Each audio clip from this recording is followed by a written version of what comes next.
வணக்கம் Jagan. Iran, Pakistan, America மற்றும் India இப்போ இருக்கக்கூடிய காம்ப்ளெக்ஸ் சிச்சுவேஷன். இது மிக முக்கியமான வீடியோ.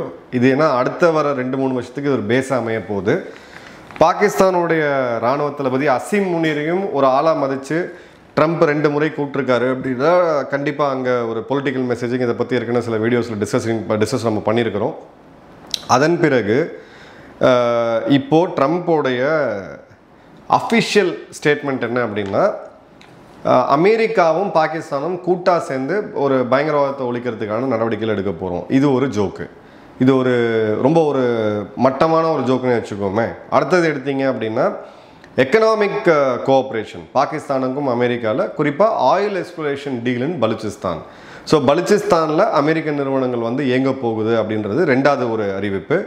அதன் பிறகு பார்த்தீங்கன்னா இது எல்லாமே சர்ஃபேஸ் தான். இதுக்கு பின்னாடி காட்டி கொடுத்து இன்னொரு நாட்டை வந்து காலி பண்ணி தன்னை காப்பாற்றிக்கக்கூடிய அதே வேலையை தான் அசீம் முனீர் பண்ண போகிறான். அவங்களோட முப்பாட்டங்கள் மாதிரி அப்படின்றது ரொம்ப தெளிவாக தெரியுது. ஏன்னா இப்போ கூட போனது அசீம் முனீர் கூட போனது ஒரு அரசியல் தலைவர் கூட கிடையாது. ஷபாஸ் ஷெரீஃப் லெவலுக்கு கூட இல்லாமல் ஒரு துணை பிரதமர் யாரோ போயிருக்கலாம், யாருமே கிடையாது. அசீம் முனீர் கூட போனது அவங்களுடைய ஐஎஸ்ஐ தளபதியாக இருக்கக்கூடிய ஜெனரல் அசீம் மலிக்.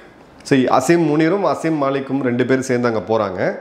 போன பிறகு அடுத்த நாள் இவங்களுடைய மார்க்கோ ரூபியோ வெளியுறவுத்துறை அமைச்சர் பலுச்சிஸ்தான் லிபரேஷன் ஆர்மி மற்றும் மஜித் பிரிகேடை ஒரு பயங்கரவாத அமைப்பாக அறிவிக்கிறாங்க. நான் ஏற்கனவே சொன்னேன், இந்த அமைப்புக்கு வெளிநாட்டோடைய ஆதரவு ஒன்று இருக்குது. குறிப்பாக அமெரிக்க ரக துப்பாக்கிகள், நைட் சைட்ஸு, அவங்களுடைய வெப்பன்ஸு, அதன் பிறகு அவங்களுடைய பாடி கியர்லாம் போட்டிருக்காங்கன்னு சொல்லிட்டு இப்போ அந்த அமைப்புக்கு வந்து தடை செஞ்சுருக்கிறாங்க அப்படின்றத பார்க்குறோம். அதே மாதிரி பார்த்தீங்க அப்படின்னா இது ஒரு ஸ்பெஷலி டெசிக்னேட்டட் குளோபல் டெரரிஸ்ட்ன்ற ஒரு அமைப்பிலிருந்து மாற்றி இது ஒரு FTO ஃபுல் டெரரிஸ்ட் ஆர்கனைசேஷன்ற ஒரு இதுக்கு வந்து கொண்டு போயிருக்காங்க. முனீர் அங்கே போய் பேசின பிறகு இது நடந்திருக்குது. இது வந்து ஃபஸ்ட்டு நிகழ்வு. 2வது பார்த்தீங்க அப்படின்னா மார்ச் 2025 ஜாஃபர் எக்ஸ்பிரஸ் கடத்தப்பட்டு அதில் ஒரு 100 பேருக்கு மேலே கொல்லப்பட்டாங்க. அதில் சம்மந்தப்பட்டது அப்படின்றது இவங்களுடைய ராவுடைய நேரடி ஆதரவு இருக்குது. அதே மாதிரி ஈரானுடைய ஒரு உளவுத்துறையும் சேர்ந்து இதை பண்ணாங்க அப்படின்றத இவங்களோட ஜிராப் இன்டெலிஜென்ஸ் விங் கண்டுபிடிச்சதா இவங்க திரும்ப அங்கே பேசியிருக்காங்க. அடுத்தது பார்த்தீங்க அப்படின்னா ஐஎஸ்ஐயோடைய ஆப்ரேஷன்ஸ் பலுச்சிஸ்தானில் டாக்குமெண்டட் இன்வால்மெண்ட், மக்கள் அங்கேருந்து தூக்குறது, யூனிஃபார்ம் இல்லாமல் போய் மக்களை தூக்குறது, அவங்கள கொல்றது, பிறகு வெளியில் வீசிட்டு போகிறது. அதே மாதிரி ஆப்கானிஸ்தான், ஈரான், காஷ்மீர் போன்ற பகுதிகளில், இந்தியாவுடைய காஷ்மீர் போன்ற பகுதிகளில் பயங்கரவாதத்தை வந்து ஊக்குவிச்சது, உருவாக்குனது, ட்ரைனிங் பண்ணது எல்லாமே. அதன் பிறகு இன்டெலிஜென்ஸ் ஆப்ரேஷன்ஸ் அங்கே நடத்தினது. இதெல்லாம் வந்து இவங்களுடைய பாஸ்ட்டு. ட்ரம்ப் இதே சமயத்தில் இன்னொரு அறிவிப்பை வெளியிட்டிருக்காரு. Trump route for international peace and prosperity, TRIPP, TRIPP அப்படின்னு சொல்லி ஒரு புது திட்டத்தை வந்து கொண்டு வந்திருக்காங்க. இது என்னன்னா ட்ரம்ப்போடைய ஒரு முத்திரை பதிக்கப்பட்ட ஒரு புது ரூட். இது எதை கனெக்ட் பண்ணுதுன்றதை விட எதை ஒமிட் பண்ணுதுன்றதை பார்க்கணும்.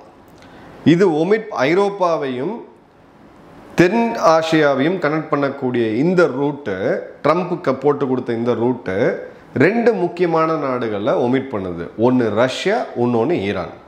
2 தான் உலகத்தோடைய கிட்டத்தட்ட 50% இயற்கை எரிவாயு மற்றும் கச்சா எண்ணெயை சப்ளை பண்ணக்கூடிய நாடு. இப்போ இந்த ரூட்டை யார் பண்ணுறாங்க அப்படின்னு பார்த்தீங்கன்னா, இந்த ரூட் எங்கேருந்து வருதுன்னு பார்த்தீங்கன்னா மேப் பாருங்கள். 43 கிலோமீட்டர் தெற்கு அர்மேனியாவில் ஆரம்பித்து அசர்பைஜான் வந்து பிறகு துருக்கியை கனெக்ட் பண்ணுறது.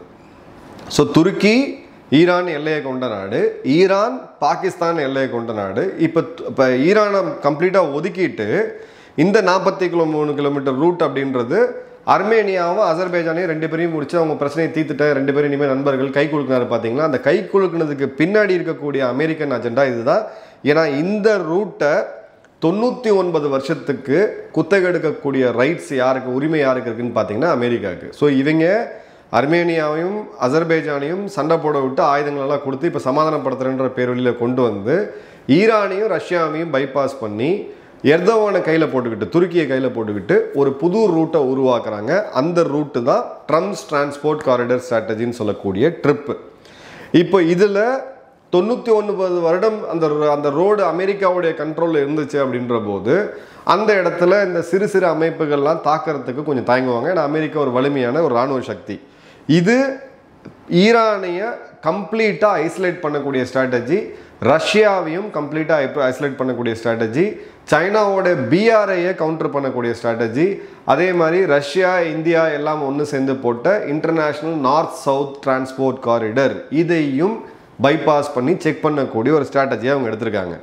ஈரானுடைய ரெஸ்பான்ஸ் என்னன்னு பார்த்தீங்கன்னா, அலி அக்பர் அவங்களுடைய கமேனி அவர்களுடைய அட்வைசர், மிக முக்கியமான நபர், corridor will become graveyard for Trump's mercenaries அப்படின்ட்டு. இதை நீங்கள் உருவாக்குனீங்கன்னா ட்ரம்ப்போட அடியாட்களுக்கு இதை ஒரு மயானமாக நாங்கள் மாற்றிடுவோம் அப்படின்னு சொல்லி நேரடியான த்ரெட்டை கொடுத்துருக்காப்புல. அதே மாதிரி பார்த்தீங்க அப்படின்னா அர்மேனியாவோட எல்லையில், அர்மேனியாவுக்கும் ஈரானுக்கும் நல்ல ஒரு உறவு இருக்குது. அர்மேனியாவோட எல்லையில் ஒரு மிகப்பெரிய இராணுவ போர் பயிற்சியையும் ஈரான் இப்போ செஞ்சு காமிச்சிருக்காங்க இந்த அறிவிப்புக்கு வந்த பிறகு. அதே மாதிரி பார்த்தீங்க அப்படின்னா இந்த ரூட் ஒருவேளை உருவாச்சுன்னா கேக்காசஸ் ரீஜன்னு சொல்லக்கூடிய அந்த பகுதி ஐரோப்பா உள்ள நடக்கும் மெடிட்டரேனியன் மற்றும் ஐரோப்பா ஒட்டி இருக்கக்கூடிய அந்த ரூட்டுக்கு கம்ப்ளீட்டாக ஈரான் அதிலிருந்து உள்ளே போக முடியாது. ஏன்னா அமெரிக்காவுடைய குத்தகையில் இருக்கக்கூடிய ரோடாக மாறிடும். அப்போ ஈரானுக்கு கடல் வழியாக செங்கடல் வழியாக தான் போகும்பொழுது ஈரானுக்கு ஒரு மிகப்பெரிய ஆபத்து வந்து இதில் காத்திருக்குது. ஈரானுக்கு மட்டும் கிடையாது, ரஷ்யாவுக்கும் இருக்குது, அமெரிக்காவுக்கும் இவங்க சைனாவுக்கும் இருக்குது அப்படின்றத பார்க்குறோம். அடுத்தது பார்த்தீங்க அப்படின்னா இந்த சமயத்தில் இந்த எக்ஸ்பெரிமெண்ட் பண்ணக்கூடாது, துருக்கியை நம்பி இது போகக்கூடாதுன்ட்டு ரஷ்யா அந்த யுத்தத்தில் ஜெயிச்சாலும் புத்தினோட மிகப்பெரிய ஜியோ பொலிட்டிக்கல் பிளண்டர் என்ன அப்படின்னு பார்த்தீங்கன்னா, அவங்களுடைய ரஷ்யாவுடைய ஆதிக்கம் ஆப்பிரிக்காவில் கிட்டத்தட்ட இல்லை. வேக்னர்ஸோடைய ஆர்மி இன்றைக்கி கொஞ்சம் ஆக்டிவாக இருக்காங்களே தவிர ரஷ்யாவுடைய ஆதிக்கம் அப்படின்றது கம்ப்ளீட்டாக இதில் வந்து ஆப்பிரிக்காவில் காலியாயிருச்சு. வளைகுடா நாடுகளில் சிரியா, லிபியா, இந்த 2 நாடுகளில் கணிசமான இது இருந்துச்சு. ஈராக்கில் இருந்துச்சு. இன்றைக்கி சிரியா அரசு வீழ்த்தப்பட்டுருச்சு. அதுவும் இப்போ அமெரிக்காவுடைய கைப்பாவையாக மாறிடுச்சு. லிபியாவில் கிடையாது. கம்ப்ளீட்டாக ஈரானுக்குமே இவங்க பெரிய லெவலில் சப்போர்ட் பண்ண முடியல அந்த யுத்தத்தில். இவங்க அந்த போரில் பிஸியாக இருக்கிறேன்னு சொல்லி இங்கே இவங்களுடைய குளோபல் இன்ஃப்ளூயன்ஸை விட்டு அதில் ஒரு பெரிய ஒரு வேக்கம் உருவானதோட எஃபெக்ட் அமெரிக்கா பக்காவாக அதை வந்து இப்போ பயன்படுத்திக்கிட்டாங்க. ஏன்னா இப்போ என்ன ஆகுன்னு பார்த்தீங்கன்னா, லேண்ட் ரூட்டை எந்த நாடு கண்ட்ரோல் பண்ணுதோ அதை டாமினேட் பண்ணும். அமெரிக்காவுக்கு ஒரு கோல்டன் வாய்ப்பு இங்கே கிடச்சிருச்சு. ட்ரம்ப் அர்மேனியாவும் அசர்பைஜானையும் கூப்பிட்டு நான் யுத்தத்தை சால்வ் பண்ணுறதுனா அவங்களுக்கு இது யுத்தத்திலேயே இந்த உலகத்தில் இருக்கக்கூடிய எல்லா பிரச்சனைகளுக்கு காரணமே பிரிட்டிஷ் சாம்ராஜ்யம் தான். அந்த பிரச்சனைகளை தீர்க்காமல் ஆயுதங்களை விற்று சம்பாரிச்சிட்டு இருக்குது இன்றைக்கி அமெரிக்காவுடைய ஹியூமனி. ஸோ அந்த இடத்துல தான் இந்த ஸ்ட்ராட்டஜி இவங்க எடுக்கிறது கொஞ்சம் டேஞ்சரஸாக போகுது அப்படின்றத நம்ம பார்க்குறோம். அதே மாதிரி பார்த்தீங்கன்னா இது வந்து சரியாக வராது அப்படின்னு சொல்லி பென்டகனுடைய முன்னாள் அதிகாரி, ஒரு மிகப்பெரிய அனலிஸ்ட், அவர் மைக்கேல் ரூபின் அப்படின்னு சொல்லிட்டு அவர் ஒரு கருத்தை சொல்லியிருக்காரு. அசீம் முனீர் ஒரு சூட்டு போட்ட ஒசாமா பின் லேடன், இவன் ஒரு பயங்கரவாதி தான் அப்படின்றது தான் அவருடைய ஒரு கூட்டு. அதே மாதிரி பார்த்தீங்க அப்படின்னா பாகிஸ்தானுக்கு நான் நேட்டோ ட்ரீட்டி அலை, நேட்டோ இல்லாத கூட்டாளி நாடுன்ற அந்த அந்தஸ்தை முதல் இம்மிடியேட்டாக அதை வந்து கேன்சல் பண்ணணும்.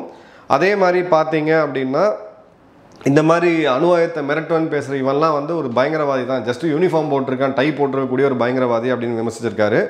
அதே மாதிரி அசீம் முனீரை தடை செய்யப்பட்ட நபராக அமெரிக்காக்குள்ளே இனிமேல் உள்ளே வர முடியாத அளவுக்கு ஒரு சாங்ஷன் பண்ணி அசீம் முனீரை இன்றைக்கி உலக நாடுகளை ட்ராவல் பண்ண முடியாத அளவுக்கு பண்ணணும் அப்படின்றது தான் அவருடைய ஒரு இதுவாக இருக்குது. இது ரொம்ப பைடனுடைய அரசாங்கத்திலையும் சரி, அதுக்கு முன்னிருந்த காலகட்டங்கள்லையுமே ரொம்ப க்ளோஸாக சவுத் ஏஷியன் பாலிட்டிக்ஸை வாட்ச் பண்ணவர் இவர்.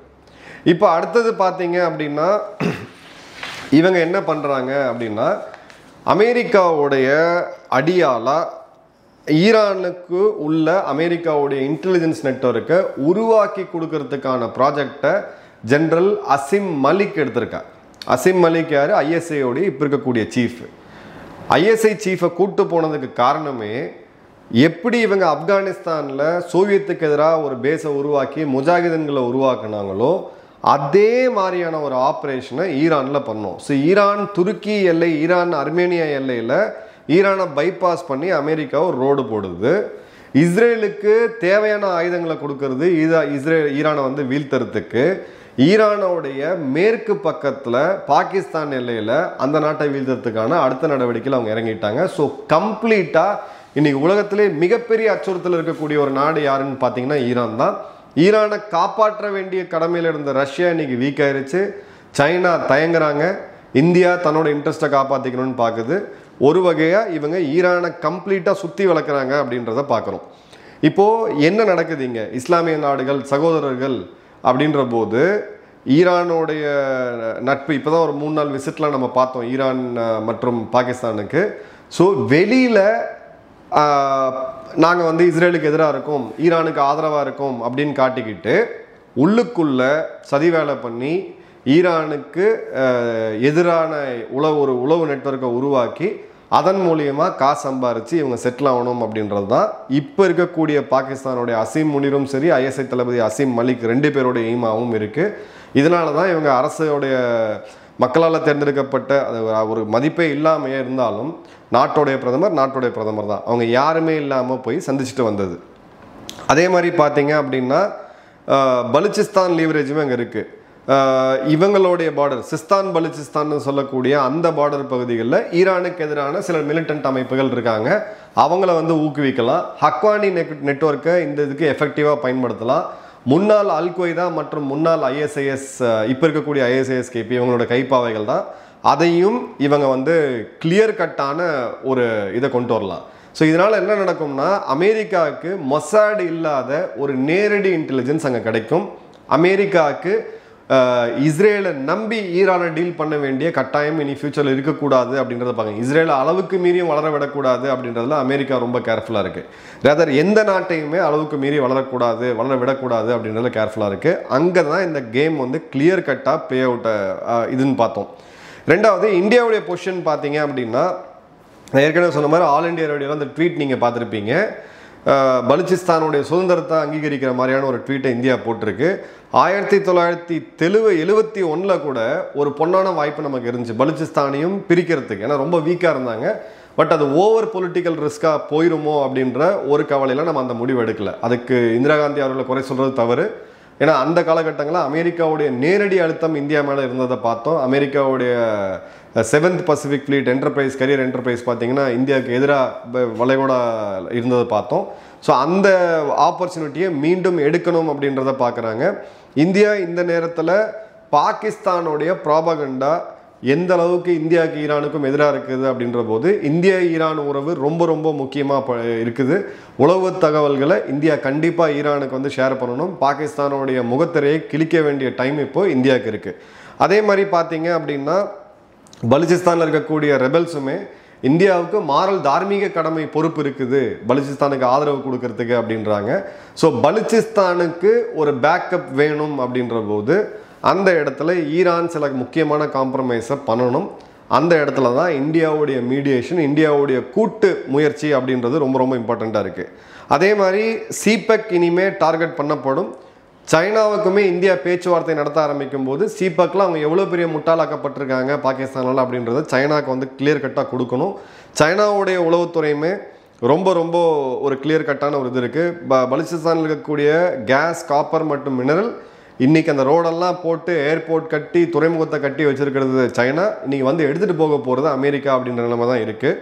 அதே மாதிரி பார்த்தீங்க அப்படின்னா இவங்க ரா ஆப்ரேஷன் அங்கே இருக்குது அப்படின்னு சொன்னாலும் நம்ம அஃபிஷியல் அதை டினை பண்ணுறோம். அதை பற்றி நம்ம ரொம்ப அல்ட்டிக்க தேவையில்லை. இப்போது இந்தியா இஸ்ரேலோடைய ஒரு நெக்ஸஸ் இருக்குது. அதே மாதிரி சைனாவுக்கு கவடார் ரொம்ப ரொம்ப முக்கியமான ஒரு துறைமுகம். அவங்க நாட்டை விட வெளியில் இருக்க அவங்க கையில் வச்சுருக்கக்கூடிய மிகப்பெரிய துறைமுகம் எதுன்னு பார்த்தீங்கன்னா கவடார் தான். அதே சமயம் அமெரிக்காவுக்கு இப்போ அசீம் முனிரை வச்சு எவ்வளோ சாதிக்கணுமோ சாதிக்கிறதுக்கான ஒரு பொன்னான வாய்ப்பு வந்து கிடச்சிருக்கு. பாகிஸ்தான் அமெரிக்காவுக்கு சப்போர்ட் பண்ணிக்கிட்டு ஈரானை கவுக்கக்கூடிய எல்லா வேலையும் பண்ணிக்கிட்டு அதே மாதிரி அவங்க மக்கள் இந்த அடிப்படை மதவாத அமைப்புகளை விட்டு இவங்க வெளியில் ஈரானுக்கு ஆதரவாக இருக்க மாதிரி ஒரு பிம்பத்தை வந்து கொண்டு வருது. அதே மாதிரி ஈரானை வந்து தனிமைப்படுத்தக்கூடிய ஸ்ட்ராட்டஜியை இவங்க எடுத்திருக்காங்க. இப்போ இந்தியாவுக்கு ஒரு இது இருக்குது, பலுச்சிஸ்தானுக்கு முழு ஆதரவு கொடுக்கணுமா இல்லை கொஞ்சம் வித்தோல் பண்ணி கொஞ்சம் கிளவராக ப்ளே பண்ணணுமா அப்படின்றது தான் இந்தியாவுக்கு இருக்கக்கூடிய ஆப்ஷன். பெல்ட் அண்ட் ரோடோடைய $70 பில்லியன் கம்ப்ளீட்டாக காலி ஆகக்கூடிய அபாயம், மிகப்பெரிய அபாயம் வந்து சைனாக்கு இருக்குது. ஸோ இது எல்லாத்தையுமே மத்தியத்தில் நின்று பண்ணக்கூடிய ஒரு நாடு அப்படின்னு பார்த்தீங்கன்னா இந்த ஆகஸ்ட் 14 சுதந்திரம் வாங்கின பாகிஸ்தான். இந்த மாதிரியான சூழ்ச்சி வேலைகளில் பெரிய பிரில்லியண்ட்டாக நினச்சிட்டு இவங்க கடந்த காலகட்டங்களில் பண்ணியிருக்காங்க. அதோட விளைவாக தான் 1971 2ஆக பிரிஞ்சது இந்த நாடு. இன்னொரு முறை பிரியறதுக்கான எல்லா ஜியோ பொலிட்டிக்கல் கண்டிஷன்ஸையும் இப்போ இவங்க ஃபேவரபுளாக கொண்டு வந்திருக்காங்க. ட்ரம்ப் இந்த டேமேஜ் எல்லாம் பண்ணி முடிச்சு நாளைக்கு வேற அமெரிக்க அரசாங்கம் ஒரு இந்த இன்ட்ரீம் பீரியடுக்கு அப்புறம் 1.5 வருஷம் கழிச்சு பார்த்தீங்கன்னா ட்ரம்ப்பே தூக்கி பாகிஸ்தானை குப்பையில் போடுவார். எழுதி வச்சுக்கோங்க. நம்ம ரொம்ப ரொம்ப கேர்ஃபுல்லாக வாட்ச் பண்ண வேண்டிய டைம் இப்போ ரொம்ப நெருங்கிருச்சு. ஈரானுக்கு இருக்கக்கூடிய அச்சுறுத்தல் அவங்கள சுதந்திரம் பெற்ற காலத்துலேருந்து இனி வரைக்கும் பார்த்தீங்கன்னா மிகப்பெரிய லெவலில் இப்போ இருக்குது. இந்த கேம் எப்படி பிளே அவுட் ஆகுதுன்றதை பார்ப்போம். நன்றி, வணக்கம், ஜெயஹிந்த்.